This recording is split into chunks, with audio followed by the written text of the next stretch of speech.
নমস্কার সকলকে। Hello everyone, আশা করছি শোনা যাচ্ছে। তো কথা ছিল 7টায় আসার, প্রথমত 7টায় ভিডিওটা যাচ্ছে না, একটু লেটেই যাবে, মনে হচ্ছে অ্যারাউন্ড 8টার দিকে যাচ্ছে। তার জন্য আমি দুঃখিত, কারণ 2 ঘন্টার উপরে কারেন্ট ছিল না। আমি অনেকক্ষণ থেকে প্রস্তুতি নিচ্ছিলাম, চার্জার লাইট দিয়েও শুট করার চেষ্টা করছিলাম, বা কোনোভাবেই হয়ে উঠছিল না। যাই হোক, তো কাজ করতে করতে এসেই গেছে, নয়তো আমি ওই চার্জারের লাইট দিয়ে শুট করতাম। যাই হোক, আশা করছি ভালো আছেন। তো আজকে বিষয়টা খুবই গুরুত্বপূর্ণ, আর সেটা রেলিভেন্ট অবভিয়াসলি আমার জন্য, এবং তার সঙ্গে অবশ্যই আমার মতো যারা ক্যান্ডিডেট আছে, আমার থেকে বয়সে বড় ছোট যেই হোক, যারা প্রিপারেশন নিচ্ছে বা ভবিষ্যতে এই নিয়ে প্রিপারেশন নেবে, এবং অলরেডি যারা এই প্রস্তুতির সঙ্গে জুড়ে আছে, সবার জন্যই আশা করছি হেল্প হবে বা কাজে দেবে। তো বিষয়বস্তু থাকছে আজকের যে ইনফরমেশন যেটা গুরুত্বপূর্ণ থাকছে, যে একটা গুরুত্বপূর্ণ ইনফরমেশন যেটা আমরা অনেকে জানি অনেকে জানি না। তো হচ্ছে ধাপের ধাপ প্রস্তুতি কিভাবে আমরা নেব অ্যাসিস্ট্যান্ট প্রফেসর হওয়ার জন্য অল ওভার ইন্ডিয়াতে, না শুধু ওয়েস্ট বেঙ্গল এবং অন্যান্য সমস্ত জায়গায়। তো টাইম আমি দিয়ে রেখেছি, কিন্তু শুট হচ্ছে এই টাইমে, কিন্তু ভিডিওটা যাবে একটু দেরিতে, তার জন্য ত্রুটি মার্জনা করবেন। ডেট আজকে 5/8/24 তারিখে যাচ্ছে। তো এখানে আমি লিখে নিয়ে এসেছি পয়েন্টগুলো খাতায় নোট করে রাখা বা লেখা খুবই সুবিধে হবে, তাহলে আমাদের একটা নোটের মতো খাতায় থেকে যাবে, সুবিধা হবে। তো বিষয় হচ্ছে যে এখানে আমরা 3টে পদ্ধতি পাই এবং 3 ধরনের ইনস্টিটিউশন আমরা পাই। কিরকম? প্রথমে বলে দিচ্ছি গভর্নমেন্ট মানে পুরোপুরি সরকারি, যেখানে স্টেট এবং সেন্ট্রাল মানে রাজ্য সরকারের এবং কেন্দ্রীয় সরকারের দুটো ইনস্টিটিউশন থাকে, এবং পুরোপুরি যেগুলো ইনস্টিটিউশন সরকারি। যেরকম আমি বলতে পারি ওয়েস্ট বেঙ্গলের মধ্যে বিশ্বভারতী ইউনিভার্সিটি, আর বলতে পারি ওয়েস্ট বেঙ্গল বারাসত ইউনিভার্সিটি, যেটা রাজ্য সরকারের যে কলেজ সেটা। আর হচ্ছে যে প্রাইভেট, এটা হচ্ছে পাবলিক। প্রাইভেট অনেক ইনস্টিটিউশন আছে, তো এটা হচ্ছে প্রাইভেট। আর নেক্সট আমরা পাচ্ছি গভর্নমেন্ট এইডেড, কারণ গভর্নমেন্ট এইডেড কলেজ ইউনিভার্সিটির সংখ্যাটাই বেশি বলতে সবগুলোই আছে, কিন্তু সংখ্যা আছে নির্দিষ্ট। তো আজকে এই সংখ্যা নিয়ে বিষয়ে আলোচনা করছি না, কিন্তু government aided primary school, high school, college, universities আছে। তো এই 3টে বিষয়কে আমি আগে আলোচনা করে নিচ্ছি, তারপর আমি পরবর্তী পদ্ধতিতে যাচ্ছি। যে বিষয়গুলো সম্পর্কে আমি হয়তো জানতাম 4-5 বছর আগে, ইন ডিটেলস অতটা না জানলেও হালকা সেটা জানতাম, সেটা আমি পরে বলছি। কিন্তু পুরোপুরি ভাবে জেনেছি লাস্ট 1-2 বছর থেকে, পুরোপুরি ভাবে জেনেছি। তো আরো যদি বলা যায় যে আরো ইন ডিটেলস কিভাবে জানলাম, সেটা বলতে পারি লাস্ট 1 বছর থেকে জেনেছি। তো সরকারি যেখানে থাকছে, এখানে গভর্নমেন্ট সরকারি যে কলেজ বা ইউনিভার্সিটি, যেহেতু অ্যাসিস্ট্যান্ট প্রফেসর সেটা কলেজ এবং ইউনিভার্সিটিতেই হয়, তো আমরা এটা নিয়ে আলোচনা করছি। তো এখানে বলা হচ্ছে যে গভর্নমেন্ট সরকারি ক্ষেত্রে, ইনস্টিটিউশনের ক্ষেত্রে ওন অ্যাডভার্টাইজমেন্ট, যারা সরকারি ইনস্টিটিউশন আছে ওনারা নিজেদের নিজস্ব অ্যাডভার্টাইজমেন্ট বের করেন। আর নাম্বার 2 থাকছে স্টেট লেভেল, মানে এই অল ওভার ইন্ডিয়াতে প্রত্যেকটা স্টেটে নিজস্ব পুরোপুরি সরকারি সংস্থা আছে, কলেজ আছে, ইউনিভার্সিটি আছে। তো ওনারা সেখানে নিজেদের ওয়েবসাইট, নিজেদের নোটিশ বোর্ডে কিন্তু এরকম অ্যাপ্লিকেশন ফর্ম ওনারা অ্যাডভার্টাইজমেন্ট দেয়, এবং সেখানে আমরা দেখি পাই দুটো যোগ্যতা, মানে দুটো জিনিসে আমরা এলিজিবিলিটি চেক করি, ক্রাইটেরিয়া দেখা হয় দুটো। সেটা হলো MA, যেটা এখনো পর্যন্ত আছে 55% for unreserved or general category, and যেটা 50% for reserved category SC ST OBC or EWS and others categories. আর এখানে থাকছে দুটো NET or SET or both, NET অথবা সেট হলেও হবে, আবার দুটো থাকলেও খুবই ভালো।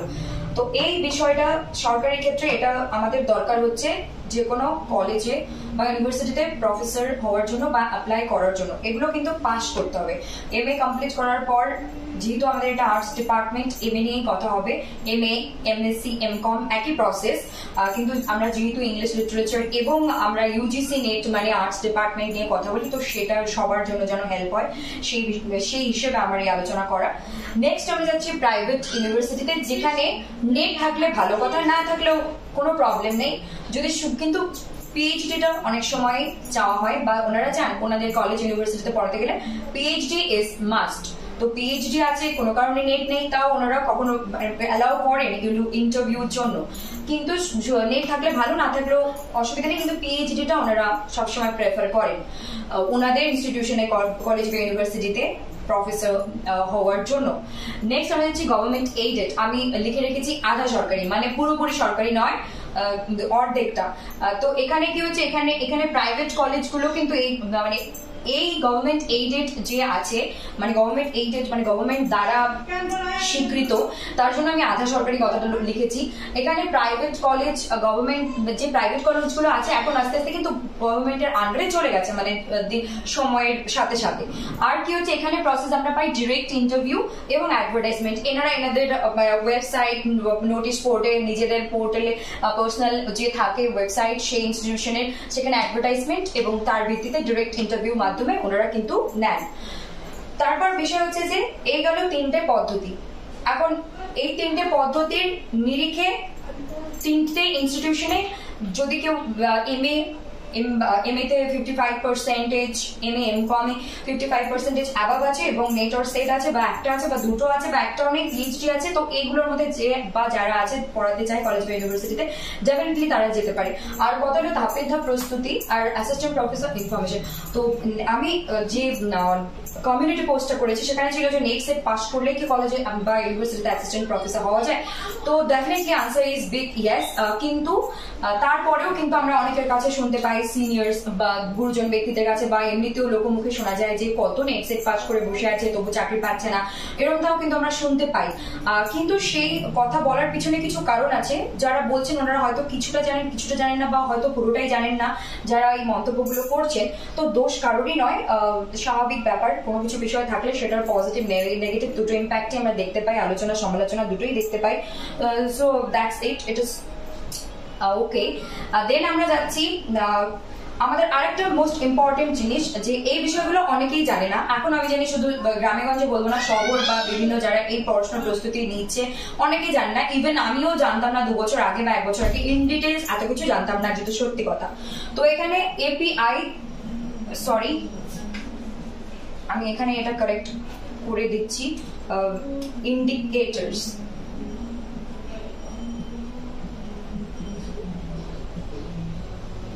ইন্ডিকেটরস। প্রথমেই বলি যে আমার হ্যান্ড রাইটিং, এর আগে আমি বলেছি হ্যান্ড রাইটিং আমার খুবই একদম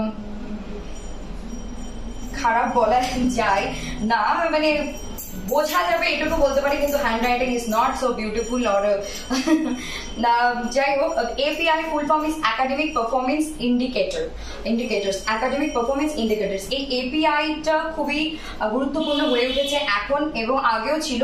এখন কোথাও না কোথাও এই আমরা জানি সর্বোচ্চ কম্পিটিশন বেড়েই চলেছে, তো সেই জন্য এই বিষয়টা আরো গুরুত্বপূর্ণ হয়ে দাঁড়াচ্ছে, একাডেমিক পারফরমেন্স ইন্ডিকেটর। তো এখানে আমি কয়েকটা ভাগ সাব ক্যাটাগরি নিয়ে এসেছি। তো প্রথমে বলবো টপার, মানে যারা কলেজ বা ইউনিভার্সিটিতে গ্রাজুয়েশন বা পোস্ট গ্রাজুয়েশনের টপার হয়, আমরা শুনে থাকি, তাদের কিন্তু অ্যাডিশনাল মার্কস থাকে, মানে তারা অ্যাডভান্টেজ, অবশ্যই সে পরিশ্রম করে টপার হয়েছে, পরিশ্রম করে র্যাঙ্ক পেয়েছে, তো কলেজ বা ইউনিভার্সিটির একটা সম্মান রক্ষা করেছে, ডেফিনেটলি তার একটা অ্যাডভান্টেজ থাকবে। সেটা হলো সে টপার, তার একটা অ্যাডিশনাল মার্কস, মানে গভর্নমেন্ট, মানে সরকারি বা এই যে 3 ভাগে বললাম, government aided, government and private, এই 3টে ইনস্টিটিউশনে যদি কোন কোন ক্যাটাগরি স্টুডেন্ট গেলে কিভাবে মার্কস ডিস্ট্রিবিউট হতে পারে সেটা আমি এখানে ডিটেলস বলে দিচ্ছি। সেকেন্ড হচ্ছে একাডেমিক স্কোর, মানে 10th standard, 12th standard, then graduation, post graduation, then MPhil, এখন যদিও এমফিল নেই, তো এমফিল, পিএইচডি, তারপর হচ্ছে NET, SET, JRF, GATE, or যে ক্যাটাগরি আছে সেগুলো একাডেমিক স্কোর। তারপর যাচ্ছে যে work experience depend on institution. Work experience এটা খুব ইম্পর্টেন্ট একটা বিষয়, ওয়ার্ক এক্সপিরিয়েন্স। তো কলেজ বা ইউনিভার্সিটিতে পড়াতে গেলে কোনো সরকারি হোক বা বেসরকারি হোক বা আধা সরকারি হোক, সর্বত্রই কলেজ বা ইউনিভার্সিটিতেই পড়ানোর এক্সপিরিয়েন্স চাই। সেখানে 1 বছর পড়ানোর জন্য কোন ইনস্টিটিউশন 2 মার্কস দিচ্ছে, তারপর 1 বছর পড়ানোর জন্য কেউ 1 নাম্বার দিচ্ছে, কেউ 2 নাম্বার দিচ্ছে, কেউ, ওটা ডিপেন্ড করছে, অনেকটা ডিপেন্ড করছে ইনস্টিটিউশনের উপরেও। এই 3টেতেই আমরা অ্যাপ্লাই করবো, কিন্তু কে কিভাবে নিরিখে বিচার করবে সেটা তো ওনাদের একটা ব্যক্তিগত নিয়ম, ইউজিসি দেওয়া নিয়ম আছে, আছে, তার সঙ্গে ইনস্টিটিউশনেরও কিছু রুলস অ্যান্ড রেগুলেশনস আছে। তো work experience depend on institution. এই ওয়ার্ক এক্সপিরিয়েন্সটার নাম্বারটা এক একজন এক একটা, কেউ এক বছরের ওয়ার্ক এক্সপিরিয়েন্সে 2 নম্বরে দিতে পারে, কেউ 1 নম্বরে দিতে পারে, আবার কেউ 3 বা 5, সেটা ডিপেন্ড করছে। তো ওয়ার্ক এক্সপিরিয়েন্স খুব ইম্পর্টেন্ট। তো কলেজ বা ইউনিভার্সিটিতে আমরা যদি প্রফেসর হতে চাই বা পড়াতে চাই, তো যদি পার্ট টাইম বা গেস্ট লেকচারার আমরা যেটা বলে থাকি, তো সেটা যদি করতে হয় তাহলে এই কলেজ যেই বা ইউনিভার্সিটিতেই পার্ট টাইম জব করা বেস্ট, নয়তো আদারওয়াইজ নার্সারি স্কুল বা অন্যান্য ইনস্টিটিউশনে পড়লে কিন্তু সেই ওয়ার্ক এক্সপিরিয়েন্সের নাম্বার অ্যাড হবে না সম্ভবত। কারণ হচ্ছে সেটা শুনতে পারে ইন্টারভিউতে বললে, ওনারা ভাবতে পারেন যে হ্যাঁ সেই স্টুডেন্ট কিছু দিনের জন্য বা কয়েক বছর মাসের জন্য কোনো একটা নার্সারি হোক বা যে কোনো ইনস্টিটিউশনে কাজ করেছে, সেটা একটা হতে পারে, ওনারা একটা দিক বিচার করবেন। কিন্তু এখানে মার্কসটা কিন্তু দেওয়া হয় কলেজ বা ইউনিভার্সিটিতে পড়ানোর ভিত্তিতে গেস্ট পার্ট টাইম। দেন থাকছে research publication, renowned authentic journals. মানে হচ্ছে যে এখানে রিসার্চ পাবলিকেশন, তো এই ডিজিটাল মিডিয়ার দুনিয়ায় এবং বর্তমানে চারিদিকে যা পরিস্থিতি, আগেও ছিল এখনো আছে, কোথাও না কোথাও মাত্রাটা বেড়ে গেছে, যে ফেক জার্নাল, ফেক টাকা পয়সা চেয়ে বলবে যে আমাদেরকে দিন, আমরা তোমাদের লেখা পাবলিশ করে দেবো, হ্যান ত্যান বই লিখুন। তো এগুলো থেকে আমাদের বাঁচতে হবে। প্রকৃত যে স্বনামধন্য ইনস্টিটিউশন আছে তারা কখনোই কোনো টাকা দাবি করে না। তো সেরকম আমাদের অথেন্টিক জার্নালে পেপার পাবলিশ করতে হবে। আর তার জন্য কি করতে হবে, প্রত্যেকের যেখানে বাড়ি বা ইনস্টিটিউশনে পড়াশোনা চলছে, সে গ্রাজুয়েশন চলাকালীন হোক বা মাস্টার্স চলাকালীন হোক বা আফটার গ্রাজুয়েশন, আফটার মাস্টার্স বা during PhD or after PhD, যে কোনো সময়ে কোন যেখানে আছে সেখান থেকে কাছে কোন ইনস্টিটিউশনের, college, university or private or government aided, whatever it is, এই 3টে ক্যাটাগরির মধ্যে যে ইনস্টিটিউশনই হোক না কেন, সেখানে সেমিনার বা কনফারেন্স কি হচ্ছে না হচ্ছে যোগাযোগ করা, সার্টিফিকেট পেপার প্রেজেন্ট করা, সার্টিফিকেট দিলে ওই সার্টিফিকেটটাও কিন্তু আমাদের কি পেপার প্রেজেন্ট করেছি সেটাও কিন্তু আমাদের এখানে এই এপিআই স্কোরে অ্যাড হয়। এবং ইন্টারভিউর সময় আমাদের অবশ্যই একটা প্লাস পয়েন্ট দেওয়া হবে যে হ্যাঁ স্টুডেন্ট সত্যিকারেরই এই সাবজেক্টের প্রতি বা পড়াশোনার প্রতি আগ্রহ এবং সে এগুলোর সাথেই জড়িয়ে আছে এবং এই ক্যারিয়ার প্রফেশন চুজ করেছে, তো এগুলোর সঙ্গে আছে, তো তার যথেষ্ট সে পড়াশোনা শিখতে ইচ্ছুক, ধরে রাখতে ইচ্ছুক এবং এগুলোর সাথেই আছে। তো এটা রিসার্চ পাবলিকেশনও খুব ইম্পর্টেন্ট। তো অন্যদিন আমি এই কোন জার্নাল স্কোপাস, এটা নিয়ে আমি নিজেও লাস্ট 6 মান্থস আগে একটা কোর্স করেছি রিসার্চ পাবলিকেশনে, কিন্তু আমিও এখনো অব্দি কোনো জার্নালের লেখালেখি পাবলিশ করিনি, কিন্তু ইন ফিউচার ডেফিনেটলি করব। তো অবশ্যই আমি কোর্স নিয়েছি, একটা বেসিক আইডিয়া পেয়েছি, তার আগে আমি জানতাম হালকা, কিন্তু কোর্সটা নেওয়াতে ডেফিনেটলি আমার কম বেশি তো হেল্প হয়েছে। তো এই বিষয়গুলো খুব ইম্পর্টেন্ট। আর হচ্ছে যে এখানে প্রাইভেটে বলে দিচ্ছি, direct interview, advertisement. Private institution যে যারা প্রাইভেট গুলো এখন সরকারের আন্ডারে চলে এসেছে, তো এই যে এখানেও ডিরেক্ট ইন্টারভিউ করা হয় অ্যাডভার্টাইজমেন্টের মাধ্যমে। আর হচ্ছে কি যে এই গেল বিষয়বস্তু। আর আমি এখানে যেহেতু আমি টপার উল্লেখ করেছি, আমি এখানে আরেকটা কথা বলবো, লাস্টে বলছি সেটা। আর এখানে আমি 3টে পয়েন্ট করে দিয়েছি। কোয়ালিফাইং, তার মানে masters, NET, SET, GATE or কি কি ক্যাটাগরি আছে সেগুলো, জেআরএফ, এগুলো চেক করা। Interview, API, entrance. কোনো ইনস্টিটিউশনে আমরা পিএইচডি ক্ষেত্রে দেখেছি বা আছে যে এখন যদিও নিয়মটা চেঞ্জ হয়েছে, সেটা আমার ইউটিউব ভিডিওতে দেওয়া আছে, তো আপনারা চাইলেই সার্চ করে দেখতে পারবেন যে নতুন কি নিয়ম এসেছে, সেগুলো নিয়ে আলোচনা আছে। Net, UGC net and PhD সবকিছুই। তো এখানে এন্ট্রান্স এক্সাম, কোনো ইনস্টিটিউশন এন্ট্রান্স এক্সাম নেন, তারপর পাস করলে তখন তাদেরকে ইন্টারভিউতে ডাকা হয়, তার সঙ্গে তাদের এপিআইও চেক করা হয়, একাডেমিক পারফরমেন্স ইন্ডিকেটর।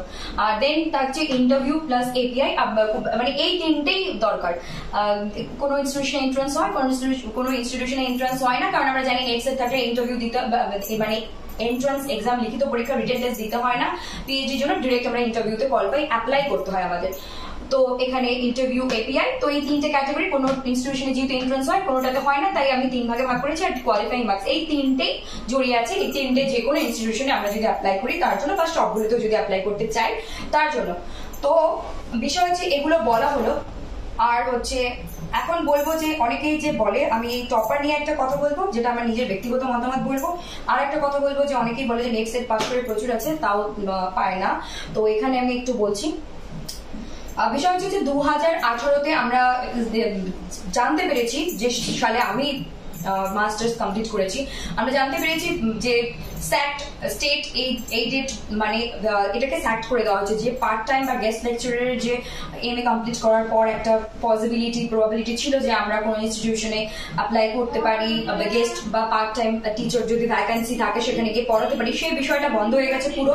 আর স্যাক্ট করে দেওয়া হয়েছে যে ইনস্টিটিউশনে যে অলরেডি যে বা যারা পার্ট টাইম বা guest as a guest lecturer already আছে তাদেরকেই সেখানে পার্মানেন্ট করে দেওয়া হয়েছে, এবং তাদের স্যালারিরও কি অ্যামাউন্ট ইনক্রিজ করা হয়েছে সেটা আপনারা কম বেশি হয়তো জানেন, বা আজকের বিষয়ে সেটা আমি উল্লেখ করছি না।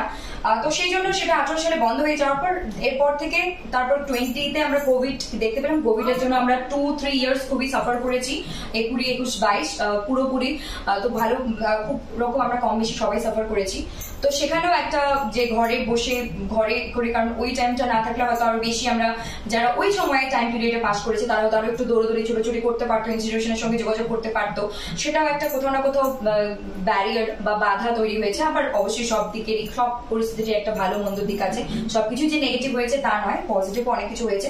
আর এখানে টপার অ্যাডিশনাল মার্কস, এখন আমি বলবো যে টপার, হ্যাঁ ডেফিনেটলি যতগুলো government, private or and government aided institutions আছে সবগুলোতে প্রত্যেকটা সেমিস্টারে বা প্রত্যেকটা ডিপার্টমেন্টে একজন করে একটা সেমিস্টারে একজনই টপ হয়, বা সাপোজ টাইটাই টপ হয় পরপর থাকে তো টপার হয়। তো সেক্ষেত্রে আমরা বলবো যে স্টুডেন্ট তো 70, 100 বা তার উপরে 50 বা তার উপরে 200, সেখানে একজন টপার হয়। তো সবার টপার হওয়া ইটস নট পসিবল, এটা রিয়ালিটি।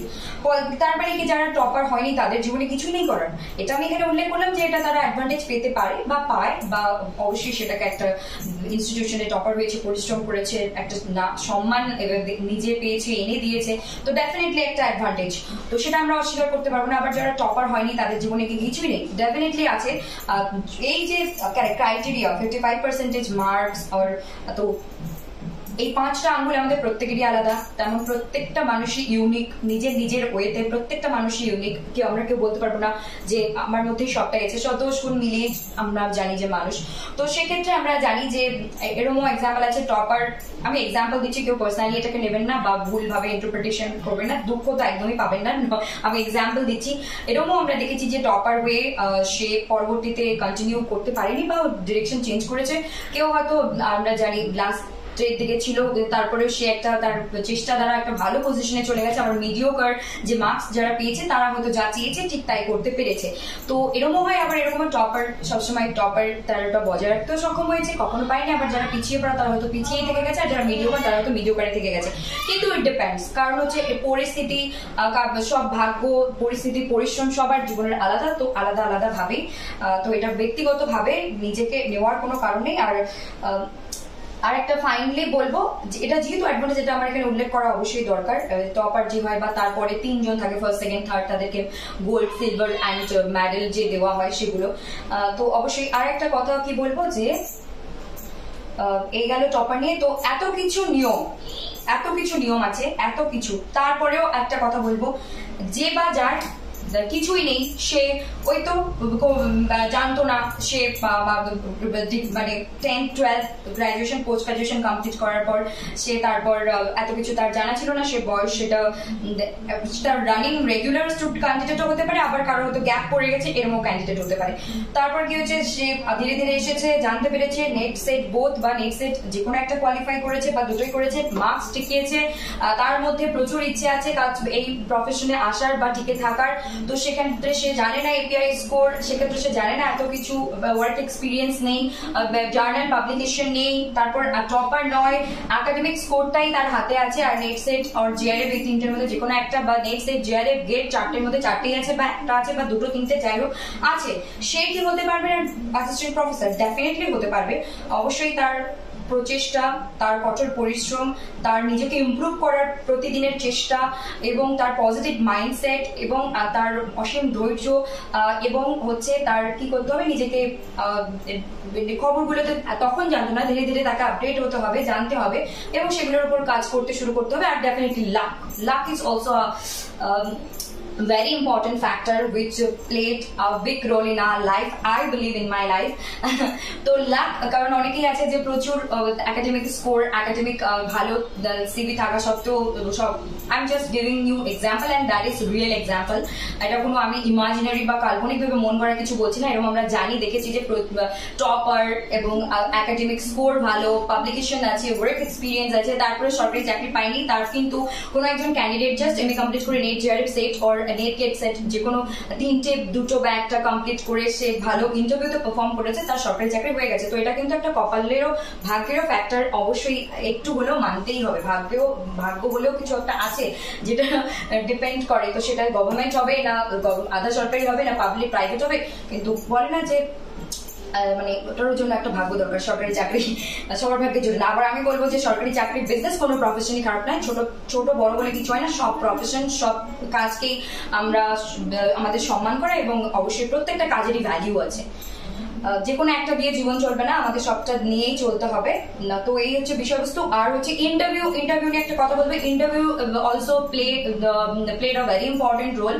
ইন্টারভিউ যেখানে আমরা ইন্টারভিউ দিতে যাচ্ছি, সে এই তিনটে গভর্নমেন্ট এইডেড অর প্রাইভেট যে ইনস্টিটিউশনে হোক না কেন, যে বা যারা ইন্টারভিউ দিতে যাচ্ছে, সেখানে কিন্তু আমাদের ভাবলে হবে না সিট তো মাত্র দুটো, সেই পিএইচডি ইন্টারভিউ হোক বা এই সরকারি চাকরি প্রাইভেট বা যে এই তিনটের মধ্যে যে গ্রুপেই হোক না কেন চাকরির ইন্টারভিউ, তো আমাদের এটা ভাবলে হবে না যে এখানে তো হাজার হাজার স্টুডেন্ট আসবে, আমার তো বয়স কম বা বেশি, আমি তো এতটা জানি না, আমার তো এক্সপিরিয়েন্স, তো ওগুলো নিয়ে নেগেটিভ মাইন্ডে না ভেবে না রেখে আমি আমার কাছে যে একাডেমিক স্কোর আছে এবং আমি যেটা কোয়ালিফাই যোগ্যতা হয়েছি জন্যই তো আমি ওই ইন্টারভিউটা দিতে যাচ্ছি, তো যা নেই তার দিকে না থেকে যে একটা বা দুটো আছে সেটা নিয়ে মনের মধ্যে একটা পজিটিভ এবং একটা ভালো একটা মনের মধ্যে একটা শান্তি, একটা নিজের একটা স্যাটিসফ্যাকশন, তৃপ্তি, আত্মতুষ্টি রাখা উচিত।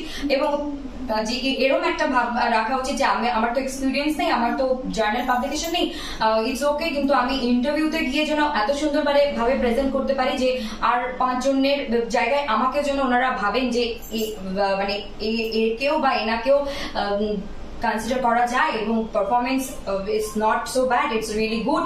তো ওনারাও যেন, যারা ইন্টারভিউ নেবেন, ওনারাও যেন মানে থমকে যান যে হ্যাঁ, যারা অনেক অ্যাডভান্টেজ নিয়ে এসেছে আর এই ক্যান্ডিডেটটার একটু কম বা মানে এক্সপিরিয়েন্স নেই, তারপর রিসার্চ পাবলিকেশন নেই, তার জন্য যে সে খুব পিছিয়ে পড়ে, তার কোনো কারণবশত মানুষের জীবনে কোন পরিস্থিতি কোন দিকে কখন কাকে ঘুরিয়ে নিয়ে যায়, কোন মোড়ে নিয়ে যাবে আমরা কেউ জানি না, কিন্তু সেইভাবে পারফর্ম, এটাও আমাদের একটা হাতের মধ্যে আছে যে ইন্টারভিউতে ওনাদের সামনে যেগুলো ওখানে থাকবেন, আমাদের সম্মানীয় ব্যক্তিরা ইন্টারভিউ নেবেন, ওনাদের সামনে একদম নিজের বেস্টটা দিয়ে আসা এবং ওনারাও যাতে আপনাকে বা আমাকে বা আমাদেরকে কনসিডার করতে বাধ্য হন, এটা আমাদের হাতে আছে।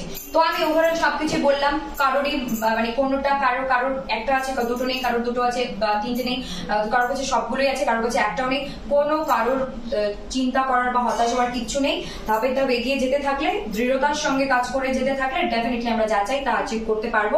আর এটার উদ্দেশ্য ছিল ডিটেলস খবরটা দেওয়া। এখন আমিও এখানে এখনো কাজ করিনি, work experience, I have no work experience till now and I have no research publications also, but in future definitely I will do it. তার সঙ্গে যেগুলো আছে এবং বা যেগুলো আমি আরো আগামীতে করতে পারি সেগুলো অ্যাড করা, প্রতিদিন ইমপ্রুভ করা, শেখা, এটা আমাদের জন্য গুরুত্বপূর্ণ। এই ইনফরমেশনের সঙ্গে আমি শুধু কাউকে ভয় দেখাতে চাইনি, কারণ আমাদের এক্সাম 21st of August আমাদের এক্সাম, তো আমি এই মুহূর্তে এটা জানিয়ে দিলাম, কারণ এটা জানার পর যারা রানিং স্টুডেন্ট বা পাস আউট হয়ে গেছে অলরেডি, তারা যেই হোক না কেন এটা দেখার পর তারা যেন আস্তে আস্তে একটু একটু করে এগুলোর থেকে এগোতে থাকে, বয়স গ্রাজুয়েশনে রানিং হোক আর এমএ হোক আর এমএ পাস আউট হোক। তো এখন একটা প্রশ্ন আসতে পারে যে আমি নিজে কেন এইসব বলে আর কম্পিটিটর বাড়িয়ে দিচ্ছি না। আমি বিশ্বাস করি যে বা যাদের করার তারা ঠিক করে বেরিয়ে যাবে, আর যে বা যাদের করার নয় তারা করবে না। আর অনেকেই আমরা দেখি গ্রাজুয়েশনে যখন আমরা ভর্তি হই যে ফার্স্ট ইয়ারে যত স্টুডেন্ট থাকে, সেকেন্ড ইয়ার থার্ড ইয়ার আস্তে আস্তে জাস্ট মুষ্টিমেয় কয়েকজন ছাত্রছাত্রীকে কিন্তু আমরা দেখি।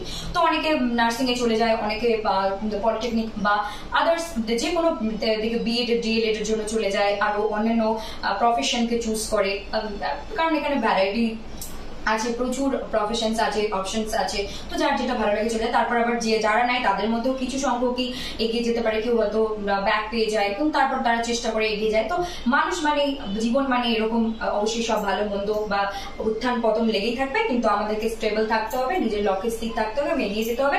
এটা আমি এই মুহূর্তে বললাম যে বা যারা এক্সাম রানিং দিচ্ছে বা আগে এক্সপিরিয়েন্স ছিল তারা, বা নতুন আসবে এই ফিল্ডে, ভয় পাওয়ার কিছু নেই। এগুলো জানার পর যেন আমরা এগুলোর উপর কাজ করতে শুরু করে দিই। আর কম্পিটিটর 1000 জন যাবে, 2000 জন যাবে পরীক্ষা দিতে, আমার তো এটা নেই সেটা নেই, এগুলোর দিকে না তাকিয়ে আমরা একটাই ভাবে, আমি একা মানুষ, একজন আমি, আমার একটাই সিট দরকার, সেটা পিএইচডি হোক বা সরকারি চাকরি হোক বা প্রাইভেট হোক বা গভর্নমেন্ট এডেড হোক, যে সেক্টর বা যে ইনস্টিটিউশনই হোক না কেন, আমার একটা সিট দরকার। আমি সবার জন্য ইন্টারভিউ দিতে যাচ্ছি না। তো সবার কথা ভেবে নিজেকে প্যানিক করার বা অ্যাংজাইটিতে নিয়ে যাওয়ার বা ভয় পাওয়ার কোনো কারণ নেই। আমরা একটা সিটের জন্য লড়াই করছি, না কি 1000 জনের 1000টা সিটের জন্য। তো নিজেকে ইমপ্রুভ কিভাবে করা যায় সেদিকে আমরা লক্ষ্য রাখবো। নমস্কার, ভালো থাকবেন, সুস্থ থাকবেন, দেখতে থাকবেন SB literature. SB literature means base of English literature. আর হচ্ছে শুধু ইংলিশ লিটারেচারের বেস নয়, আজকেও যে আলোচনাটা আমি করলাম, বেস নিয়ে আলোচনা করলাম, আমি আশা করছি এখান থেকে কেউ ডিমোটিভেটেড বা কেউ অ্যাংজাইটি বা কোনো রকম কোনো নেগেটিভিটিতে কোনো কিছু সাফার করবে। কারণ এই আলোচনাতে যে যে এরিয়া আমাকে পজিটিভলি এবং যেগুলো নেগেটিভ ওয়ে আছে দেখানোর, যে কোন কোন, সেটাও আমি এখানে তুলে ধরলাম।